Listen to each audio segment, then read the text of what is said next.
Hello students, welcome back. In my last class we discussed about the meaning and definition of business environment, and also we discussed about the characteristics of business environment. Today we shall discuss about the components of business environment, that is ವ್ಯವಹಾರ ಪರಿಸರದ ಘಟಕಗಳನ್ನು ಇವತ್ತು ಚರ್ಚಿಸೋಣ. I am Dr. Uma B. Pujar, Assistant Professor of Commerce, Government First Grade College and PG Center, Dharwad. Components of business environment. The business environment is broadly divided into two parts, that is internal and external environment. The internal environment is that environment which exists inside the organization, whereas the external environment is that environment which exists outside the organization. The external environment is further divided into micro environment and macro environment. ವ್ಯವಹಾರ ಪರಿಸರದ ಘಟಕಗಳು. ವ್ಯವಹಾರ ಪರಿಸರವನ್ನು ವಿಶಾಲವಾಗಿ ಎರಡು ಭಾಗಗಳಾಗಿ ವಿಂಗಡಿಸಲಾಗಿದೆ, ಆಂತರಿಕ ಮತ್ತು ಬಾಹ್ಯ ಪರಿಸರ. ಆಂತರಿಕ ಪರಿಸರ ಎಂದರೆ ಸಂಸ್ಥೆಯೊಳಗೆ ಇರುವಂಥ ಒಂದು ಪರಿಸರ. ಬಾಹ್ಯ ಪರಿಸರವೆಂದರೆ ಸಂಸ್ಥೆಯ ಹೊರಗೆ ಇರುವಂಥ ಪರಿಸರ. ಬಾಹ್ಯ ಪರಿಸರವು ಮತ್ತೆ ಸೂಕ್ಷ್ಮ ಮತ್ತು ಸಮಗ್ರ ಪರಿಸರಗಳಾಗಿ ವಿಂಗಡಿಸಲಾಗಿದೆ. Next will see what are this components of business environment. Yes students, you can see here in this chart we have here the components of business environment. The whole business environment is being divided into two parts, that is internal environment and external environment. Again the internal environment is being have factors like organization and its structure, value system, mission and objectives, marketing factors, research and development factors, resources like human, financial and physical resources. Whereas external environment, it is divided into two parts, that is micro and macro environment. In micro environment we have suppliers, customers, employees, competitors, market intermediaries, public and other entities. Whereas in macro environment we have economic environment, political environment, legal environment, socio-cultural environment, demographic environment, technological environment and finally natural environment. So these are the different factors or components of the business environment. So ವಿದ್ಯಾರ್ಥಿಗಳೇ, ಈ ಒಂದು ಚಾರ್ಟಲ್ಲಿ ನೀವು ವ್ಯವಹಾರ ಪರಿಸರದ ಘಟಕಗಳನ್ನು ನೋಡಬಹುದು. So ವ್ಯವಹಾರ ಪರಿಸರವು ಎರಡು ಭಾಗಗಳಾಗಿ ಇಲ್ಲಿ ವಿಂಗಡಿಸಲಾಗಿದೆ. ಮೊದಲನೇದಾಗಿ ಆಂತರಿಕ ಪರಿಸರ ಹಾಗೂ ಬಾಹ್ಯ ಪರಿಸರ. ಆಂತರಿಕ ಪರಿಸರದಲ್ಲಿ ಇದು ಆಂತರಿಕ ಪರಿಸರ, ಇಂಟರ್ನಲ್ ಎನ್ವೈರ್ಮೆಂಟ್. ಅದರಲ್ಲಿ ಕೆಲವೊಂದು ಅಂಶಗಳಿದ್ದಾವೆ: ಸಂಘಟನೆಯ ರಚನೆ ಮತ್ತು ವ್ಯವಸ್ಥಾಪನೆ, ಮೌಲ್ಯಗಳು, ದೃಷ್ಟಿ ಮತ್ತು ಉದ್ದೇಶ, ಮಾನವ ಸಂಪನ್ಮೂಲ, ಹಣಕಾಸಿನ ಅಂಶ, ಮಾರಾಟ ಪ್ರಕ್ರಿಯೆ, ಸಂಶೋಧನಾ ಮತ್ತು ಅಭಿವೃದ್ಧಿ ಸೌಲಭ್ಯಗಳು, ಭೌತಿಕ ಆಸ್ತಿಗಳು. ಇದು ಸೂಕ್ಷ್ಮ ಪರಿಸರ. ಮೈಕ್ರೋ ಎನ್ವೈರ್ಮೆಂಟ್ ಅಂದರೆ ಸೂಕ್ಷ್ಮ ಪರಿಸರ. ಅದರಲ್ಲಿ ಪೂರೈಕೆದಾರರು, ಗ್ರಾಹಕರು, ನೌಕರರು, ಪ್ರತಿಸ್ಪರ್ಧಿಗಳು, ಮಾರುಕಟ್ಟೆಯ ಮಧ್ಯವರ್ತಿಗಳು, ಹಿತಾಸಕ್ತ ಗುಂಪುಗಳು ಮತ್ತು ಇತರರು. ಅದೇ ರೀತಿಯಾಗಿ ಮ್ಯಾಕ್ರೋ ಎನ್ವೈರ್ಮೆಂಟ್ ಅಂದರೆ ಸಮಗ್ರ ಪರಿಸರ. ಇದರಲ್ಲಿ ರಾಜಕೀಯ ಪರಿಸರ, ಕಾನೂನು ಪರಿಸರ, ಸಮಾಜ ಸಾಂಸ್ಕೃತಿಕ ಪರಿಸರ, ಜನಾಂಗೀಯ ಪರಿಸರ, ತಾಂತ್ರಿಕ ಪರಿಸರ ಹಾಗೂ ನೈಸರ್ಗಿಕ ಪರಿಸರಗಳನ್ನು ಒಳಗೊಂಡಿದೆ. ಇನ್ನು ಮುಂದೆ ಇದರ details will see the details of this factors in the next slide. Well, let us see the first part of the environment, that is internal environment. The internal environment is that environment which exists within the organization. The environment can be controlled by the management or the owners of the organization. This environment is very flexible in nature, which can be changed according to the change in the external environment. So, internal environment refers to factors or conditions that are existing within the business organization. It is the environment which is designed by the organization to suit its convenience. It is within the limits and control of each organization. ಆಂತರಿಕ ಪರಿಸರ. ಆಂತರಿಕ ಪರಿಸರ ಎಂದರೆ ಸಂಸ್ಥೆಯೊಳಗೆ ಇರುವ ಪರಿಸರ. ಈ ಪರಿಸರವನ್ನು ಸಂಘಟನೆಯಿಂದ ನಿಯಂತ್ರಿಸಬಹುದು. ಈ ಪರಿಸರವು ಪ್ರಕೃತಿಯಲ್ಲಿ ಮೃದುವಾಗಿರುತ್ತದೆ. ಇದನ್ನು ಬಾಹ್ಯ ಪರಿಸರದಲ್ಲಿ ಸಂಭವಿಸುವ ಬದಲಾವಣೆಗಳಿಗೆ ಅನುಗುಣವಾಗಿ ಬದಲಾಯಿಸಬಹುದು. ಆಂತರಿಕ ಪರಿಸರದ ಅಂಶಗಳನ್ನು ಮುಂದೆ ಚರ್ಚಿಸೋಣ. ಸೊ ಆಂತರಿಕ ಪರಿಸರ ಎಂಬುದು ಉದ್ಯಮ ಅಥವಾ ವ್ಯಾವಹಾರಿಕ ಸಂಘಟನೆಯಲ್ಲಿನ ವಿವಿಧ ಅಂಶ ಉಪಾಂಗಗಳ ಅಸ್ತಿತ್ವ, ವಿನ್ಯಾಸ ಹಾಗೂ ರಚನೆಯನ್ನು ಸೂಚಿಸುತ್ತದೆ. ಆಂತರಿಕ ಪರಿಸರ ಅಥವಾ ವ್ಯವಸ್ಥೆ ಸಂಘಟನೆಯ ಕಾರ್ಯನಿರ್ವಹಿಸುವ ಸ್ವರೂಪಕ್ಕೆ ಅನುಗುಣವಾಗಿ ರಚಿಸಲಾಗಿದೆ. ಈ ಸಂಘಟನೆಯ ಚೌಕಟ್ಟು ಹಾಗೂ ನಿಯಂತ್ರಣಗಳಿರುವುದು. So let us see what are the different factors or components of internal environment. Yes students, let us see the points or the factors or the components of internal environment. The very first point in internal environment is organization and its structure. Businesses of all shapes and sizes use organization structures. They define a specific hierarchy within an organization. It defines the allocation of work to be done by the upper level, middle level and lower level of management. Size of the organization plays a vital role in internal environment. Bigger the size of the organization, more organized and systematic should be its structure. The flow of authority from top to bottom, that is from managers to the workers at lower level, and flow of responsibility from bottom to top must be clearly defined. Organization must be divided into departments. Each department must be clearly defined with its objectives and functions. The overall picture of organization should be clear.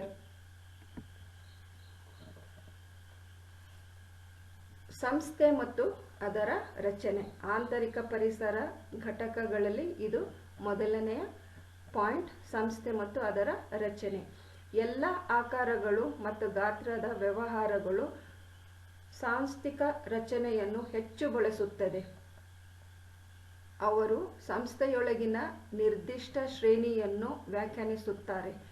ಮೇಲ್ಮಟ್ಟ, ಮಧ್ಯಮ ಮಟ್ಟ ಮತ್ತು ಕೆಳಮಟ್ಟದ ನಿರ್ವಹಣೆಯಿಂದ ಮಾಡಬೇಕಾದ ಕೆಲಸದ ಹಂಚಿಕೆಯನ್ನು ಇದು ವ್ಯಾಖ್ಯಾನಿಸುತ್ತದೆ. ಸಂಘಟನೆಯ ಗಾತ್ರವು ಆಂತರಿಕ ಪರಿಸರದಲ್ಲಿ ಮಹತ್ವದ ಪಾತ್ರವನ್ನು ವಹಿಸುತ್ತದೆ. ಬೃಹತ್ ಸಂಘಟನೆಯಾಗಿದ್ದಲ್ಲಿ ಅದರ ರಚನೆ ಹೆಚ್ಚು ಸಂಘಟಿತವಾಗಿರಬೇಕು ಹಾಗೂ ಕ್ರಮಬದ್ಧವಾಗಿರಬೇಕು. ಸಂಘಟನೆಯು ಅಧಿಕಾರ ಶ್ರೇಣಿ ಪದ್ಧತಿಯಲ್ಲಿ, ದಟ್ ಈಸ್ ಹೈರಾರ್ಕಿ ರಚನೆಯಾಗಿದ್ದು, ಅಧಿಕಾರ ರೇಖೆ ಮೇಲಿನಿಂದ ಕೆಳಗೆ ಹರಿಯುತ್ತಿರುವುದು.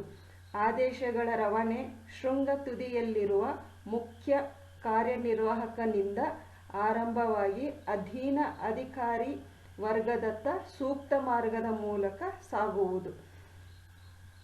ಇದರಂತೆಯೇ ಜವಾಬ್ದಾರಿ ಹಾಗೂ ಹೊಣೆಗಾರಿಕೆ ಗುರುತಿಸಲ್ಪಡುವುದು. So this is the very first point. The organisation structure and flow of authority is been explained in the organization and how these organization structure impacts the business activity. And the second point is value system.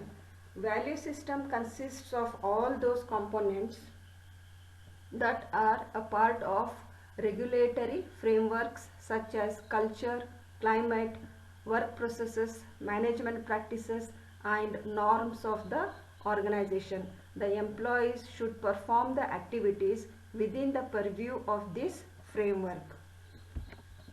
Organization should be based on values like fair practices, honesty, transparency, responsibility towards society, customers, employees, nature, etc.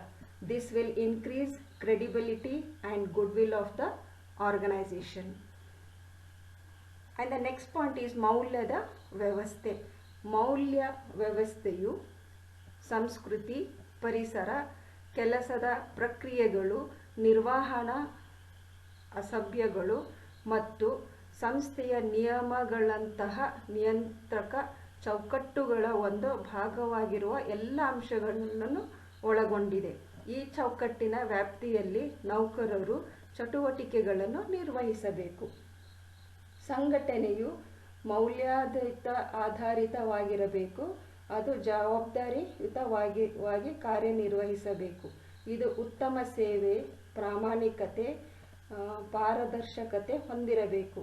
ಇದು ಸಮಾಜ, ಗ್ರಾಹಕರು ಹಾಗೂ ನೌಕರರ ವರ್ಗದ ಸಂಘಟನೆಯ ಜನಪ್ರಿಯತೆ ಮತ್ತು ವಿಶ್ವಾಸವನ್ನು ಹೆಚ್ಚಿಸುತ್ತದೆ. So these are the 2 points or 2 components of the internal environment. The third point is vision, mission and objectives. A vision statement describes the company's purpose, what the company is striving for and what it wants to achieve in long run. Whereas mission is a statement, a concise explanation of organization's reason for existence. The mission statement supports the vision and serves to communicate purpose and direction to employees, customers, vendors and other stakeholders. The objectives are short-term and medium-term goals that an organization seeks to accomplish. ದೃಷ್ಟಿ, mission ಹಾಗೂ ಉದ್ದೇಶಗಳು. ದೃಷ್ಟಿ ಕಂಪನಿಯ ಉದ್ದೇಶ. ಕಂಪನಿಯು ಏಕೆ ಶ್ರಮಿಸುತ್ತಿದೆ ಮತ್ತು ಅದು ಏನನ್ನು ಸಾಧಿಸಲು ಬಯಸುತ್ತಿದೆ ಎಂಬುದನ್ನು ವಿವರಿಸುತ್ತದೆ. ಅದೇ ರೀತಿ ಮಿಷನ್ ಎನ್ನುವುದು ಸಂಸ್ಥೆಯ ಅಸ್ತಿತ್ವದ ಕಾರಣದ ಸಂಕ್ಷಿಪ್ತ ವಿವರಣೆಯಾಗಿದೆ. ಮಿಷನ್ ಹೇಳಿಕೆಯು ದೃಷ್ಟಿಯನ್ನು ಬೆಂಬಲಿಸುತ್ತದೆ ಮತ್ತು ನೌಕರರು, ಗ್ರಾಹಕರು, ಮಾರಾಟಗಾರರು ಮತ್ತು ಇತರ ಮಧ್ಯಸ್ಥಗಾರರಿಗೆ ಉದ್ದೇಶ ಮತ್ತು ನಿರ್ದೇಶನವನ್ನು ತಿಳಿಸಲು ಸಹಾಯ ಮಾಡುತ್ತದೆ. ಉದ್ದೇಶಗಳು. ಸಾಂಸ್ಥಿಕ ಉದ್ದೇಶಗಳು ಅಲ್ಪಾವಧಿಯ ಮತ್ತು ಮಧ್ಯಮ ಅವಧಿಯ ಗುರಿಗಳಾಗಿವೆ. ಇವು ಸಂಸ್ಥೆಯು ಸಾಧಿಸಲು ಪ್ರಯತ್ನಿಸುತ್ತದೆ. And the next point is marketing factors.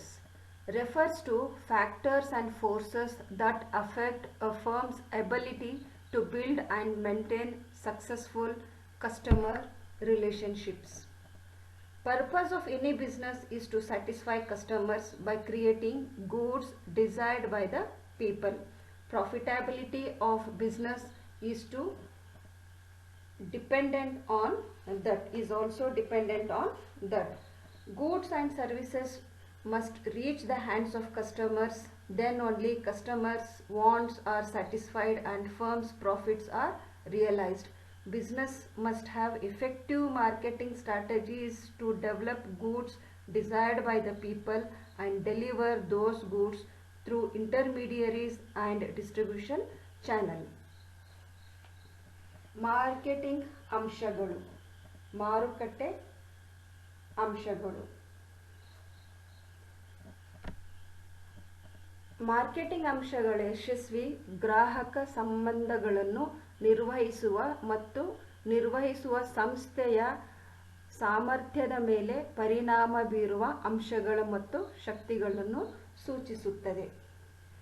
ಜನತೆಯಿಂದ ಅಪೇಕ್ಷಿತವಾದ ಸರಕುಗಳನ್ನು ಉತ್ಪಾದಿಸಿ ಗ್ರಾಹಕರಿಗೆ ತೃಪ್ತಿಯನ್ನು ಒದಗಿಸುವುದೇ ವ್ಯವಹಾರದ ಉದ್ದೇಶವಾಗಿದೆ. ವ್ಯವಹಾರದಲ್ಲಿನ ಲಾಭವೂ ಕೂಡ ಇದರ ಮೇಲೆ ಅವಲಂಬಿತವಾಗಿದೆ. ಉತ್ಪಾದಿತ ಸರಕು ಹಾಗೂ ಸೇವೆಗಳು ಗ್ರಾಹಕರಿಗೆ ನೇರವಾಗಿ ತಲುಪಿದಾಗ, ಅವು ಅದರ ಬೇಡಿಕೆಗಳನ್ನು ಈಡೇರಿದಾಗ ಉದ್ಯಮದ ಲಾಭದ ಉದ್ದೇಶವು ಸಾಕಾರಗೊಳ್ಳುವುದು. ವ್ಯವಹಾರವು ಪರಿಣಾಮಕಾರಿಯಾದ ಮಾರುಕಟ್ಟೆ ಕಾರ್ಯತಂತ್ರವನ್ನು ರೂಪಿಸಬೇಕು. ಜನತೆ ಅಪೇಕ್ಷಿಸುವ ಸರಕುಗಳನ್ನು ಮಧ್ಯವರ್ತಿ ಹಾಗೂ ವಿತರಣಾ ಸೇವಾ ಮಾರ್ಗಗಳ ಮೂಲಕ ಗ್ರಾಹಕರಿಗೆ ತಲುಪಿಸಬೇಕು. So this is the marketing factors. The ultimate thing is that to make higher profits, the marketer has to satisfy the customers by providing the goods and services required by the customers. And the next point is research and development. Research and development is a valuable tool for growing and improving the business. Research and development involves researching the market and the customers' needs and developing new and improved products and services to fit these needs. Research and development activities help an organization to continuously innovate itself. New products, marketing strategies can be developed through research and development. People always expect new things and desires of people always keep on changing. Utility theory also says that as we go on consuming more and more of things, the satisfaction level of it goes on decreasing. So we have to come out with new things by investing money in research and development. So ಮುಂದಿನ point ಸಂಶೋಧನೆ ಮತ್ತು ಅಭಿವೃದ್ಧಿ. ಸಂಶೋಧನೆ ಮತ್ತು ಅಭಿವೃದ್ಧಿ ವ್ಯವಹಾರವನ್ನು ಬೆಳೆಸಲು ಮತ್ತು ಸುಧಾರಿಸಲು ಒಂದು ಅಮೂಲ್ಯ ಸಾಧನವಾಗಿದೆ. ಸಂಶೋಧನೆ ಮತ್ತು ಅಭಿವೃದ್ಧಿಯು ಮಾರುಕಟ್ಟೆ ಮತ್ತು ಗ್ರಾಹಕರ ಅಗತ್ಯಗಳನ್ನು ಸಂಶೋಧಿಸುವುದು ಮತ್ತು ಈ ಅಗತ್ಯಗಳಿಗೆ ಸರಿಹೊಂದುವಂತೆ ಹೊಸ ಮತ್ತು ಸುಧಾರಿತ ಉತ್ಪನ್ನಗಳನ್ನು ಮತ್ತು ಸೇವೆಗಳನ್ನು ಅಭಿವೃದ್ಧಿಪಡಿಸುವುದನ್ನು ಒಳಗೊಂಡಿರುತ್ತದೆ. ಸಂಶೋಧನೆ ಹಾಗೂ ಅಭಿವೃದ್ಧಿ ಚಟುವಟಿಕೆಗಳು ಸಂಘಟನೆಯು ನಾವೀನ್ಯತೆಗೆ ನೆರವಾಗುತ್ತದೆ. ಸಂಶೋಧನೆ ಮತ್ತು ಅಭಿವೃದ್ಧಿಯ ಮೂಲಕ ನೂತನ ಸರಕುಗಳ ಉತ್ಪಾದನೆ ಹಾಗೂ ಮಾರುಕಟ್ಟೆಯ ಕಾರ್ಯತಂತ್ರ ಅಭಿವೃದ್ಧಿಗೊಳಿಸಬಹುದು. ಗ್ರಾಹಕರು ಯಾವಾಗಲೂ ನೂತನ ವಸ್ತುಗಳನ್ನು ಬಯಸುತ್ತಾರೆ. ಅದರ ಬಯಕೆ ಹಾಗೂ ಅಪೇಕ್ಷೆಗಳು ನಿರಂತರವಾಗಿ ಬದಲಾವಣೆಯನ್ನು ಹೊಂದುತ್ತದೆ. ತೃಪ್ತಿ ಗುಣ ಸಿದ್ಧಾಂತ ಪ್ರಕಾರ ಯಾವುದೇ ವಸ್ತುವನ್ನು ಅತಿಯಾಗಿ ಉಪಯೋಗಿಸಿದಲ್ಲಿ ಅದರ ತೃಪ್ತಿದಾಯಕ ಅಭಿರುಚಿ ಕ್ರಮೇಣ ಕಡಿಮೆಯಾಗುತ್ತದೆ. ಹೊಸ ವಸ್ತುಗಳ ಶೋಧನೆ ಮಾಡುವ ಮೂಲಕ ತೃಪ್ತಿಯನ್ನು ಹಂತವಾಗಿ ಹಂಚಿಸಬಹುದು ಎಂದು ಹೇಳ್ತಾರೆ.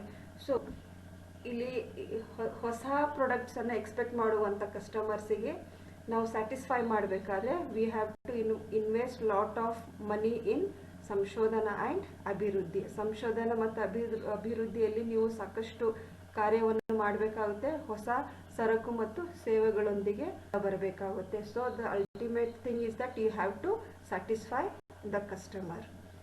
The next point is human resources. Human resources are the employees and labor working in an organization. Human resources are the most crucial asset of an organization. The success of an organization depends on the human resource of an organization. The real strength of any organization is its human capital or employees. Success of any organization depends on contributions made by the workers. Committed, skillful, quality workforce is the asset of any organization. ಮಾನವ ಸಂಪನ್ಮೂಲ. ಮಾನವ ಸಂಪನ್ಮೂಲವೆಂದರೆ ಸಂಸ್ಥೆಯಲ್ಲಿ ಕೆಲಸ ಮಾಡುವ ನೌಕರರು ಮತ್ತು ಕಾರ್ಮಿಕರು. ಮಾನವ ಸಂಪನ್ಮೂಲವು ಸಂಸ್ಥೆಗೆ ಅತ್ಯಂತ ನಿರ್ಣಾಯಕ ಆಸ್ತಿಯಾಗಿದೆ. ಸಂಸ್ಥೆಯ ಯಶಸ್ಸು ಸಂಸ್ಥೆಯ ಮಾನವ ಸಂಪನ್ಮೂಲಗಳನ್ನು ಅವಲಂಬಿಸುತ್ತದೆ. ಮಾನವ ಸಂಪನ್ಮೂಲವೇ ಸಂಘಟನೆಯ ನೈಜ ಶಕ್ತಿ ಆಗಿದೆ ಹಾಗೂ ಅದರ ಬಂಡವಾಳವಾಗಿದೆ. ನೌಕರ ಸಮೂಹದ ಸೇವೆ ಹಾಗೂ ಕೊಡುಗೆಯ ಸಂಘಟನೆಯ ಜೀವಾಳ ಹಾಗೂ ಯಶಸ್ವಿಯಾಗಿದೆ. ಸೇವಾ ಬದ್ಧತೆ, ತಾಂತ್ರಿಕ ಕೌಶಲ್ಯತೆ ಹಾಗೂ ಗುಣಮಟ್ಟವುಳ್ಳ ನೌಕರರ ಶಕ್ತಿಯೇ ಸಂಘಟನೆಯ ಆಸ್ತಿಯಾಗಿರುತ್ತದೆ. And the next point is financial resources. The term financial resources refers to all financial resources available for use in organization. They are a part of companies' liquid assets which are usually used as business continuity funds to provide continuous running of all processes in the organization. Finance is the lifeblood of any organization. Firms must have adequate capital of its own on the strength of its net worth. It can borrow in the form of debentures and loans. Adequate capital helps the firms to install latest technology, develop competitive marketing strategy, acquire liquid manpower, etc. ಹಣಕಾಸಿನ ಸಂಪನ್ಮೂಲಗಳು. ಹಣಕಾಸು ಸಂಪನ್ಮೂಲಗಳು ಸಂಸ್ಥೆಯಲ್ಲಿ ಬಳಸಲು ಲಭ್ಯ ಇರುವ ಎಲ್ಲ ಹಣಕಾಸು ಸಂಪನ್ಮೂಲಗಳನ್ನು ಸೂಚಿಸುತ್ತದೆ.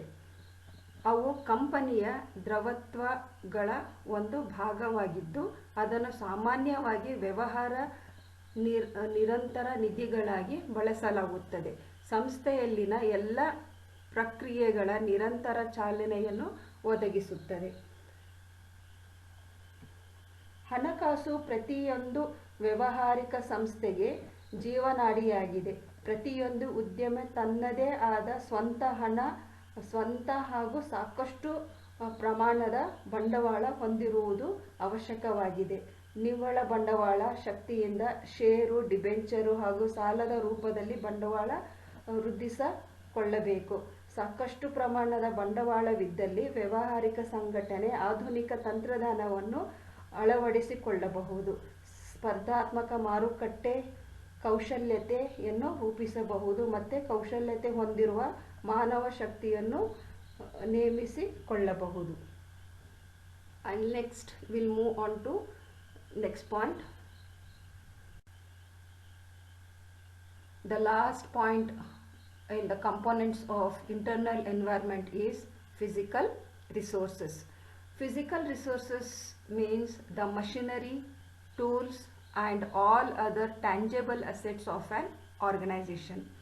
The physical resources are significant for the success of an organization. A company with better and more modern physical resources has a competitive edge over its competitors. Quality of the product and productivity of the business depends on infrastructure and technology. Firms that install modern plant and machinery, use quality raw materials and provide adequate facilities like canteen, air conditioner, etc. that can help to increase in quality and speed of the work. It also results in decrease in cost due to reduced wastage. ಕೊನೆಯದಾಗಿ ಭೌತಿಕ ಸಂಪನ್ಮೂಲಗಳು.